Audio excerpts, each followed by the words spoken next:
Don't ride your bike after having a vasectomy. It's probably news that really shouldn't be shocking to you. It really doesn't have the story doesn't have anything to do with actually riding a bike, but it does have to do with my experience with a vasectomy, and it's a funny experience. So just hang tight and keep with me with the story if you could. I'm sure you'll enjoy it. So my wife and I at the time decided to get a vasectomy because we didn't want any more kids. We had one, and that was enough. And as most parents find out, one is plenty. um, but anyway, so we go to this urologist, and I mean, he's an older gentleman. Let's say he's old enough to probably have seen Halley's Comet twice in his lifetime. He wasn't a spring chicken, but he seemed relatively competent enough, and it didn't look like he was going to lose his keys, on the way out the door that afternoon. So we had the initial appointment with him, and it was just basically the typical. Do you really want to do this? It's not usually reversible.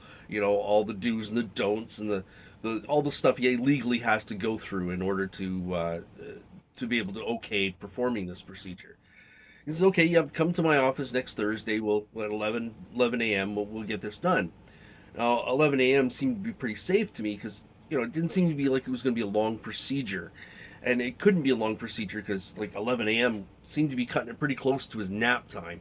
Um, I'm making fun of this doctor, but he was really fantastic. I couldn't have asked for better. So the day comes, I show up, and I'm all prepped for surgery, and everything's all ready to go.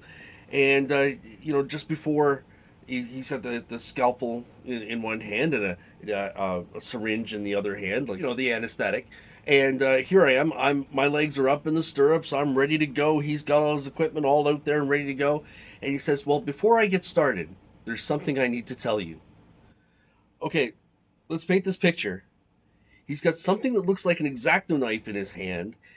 I'm spread eagle in front of him and totally exposed. I mean, sir, you have my undivided attention. Whatever you have to tell me, good.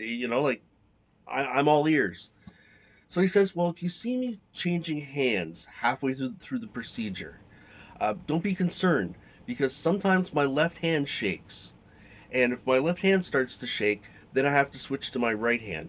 But don't worry, I've got it all under control." I was not expecting him to say that. I mean, of all the things he could have been saying to me at that moment, it was sometimes my hand shakes. Like, whoa!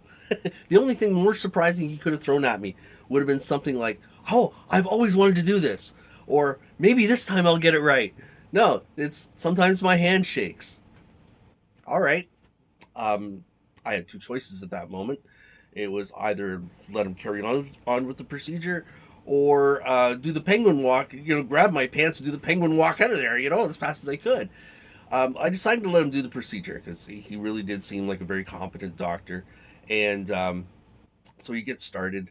And my wife is showing an interest, a really inordinate interest in what he's doing, and he's showing me everything. He's got a mirror set up, and he's showing me every step that he's doing. And she's like, looks like she's mentally taking notes. Like this is going to be some kind of a side hustle for her. Like I saw it done once, I could do this. I don't know what she was doing, but she was fascinated by the experience. So her curiosity aside, so he's showing me everything he's doing. This is the piece of vas deferens I cut out and whatever, what have you. Um, and his hand didn't wind up shaking, and it ended up being, very happy, ending to this story. Nobody got hurt.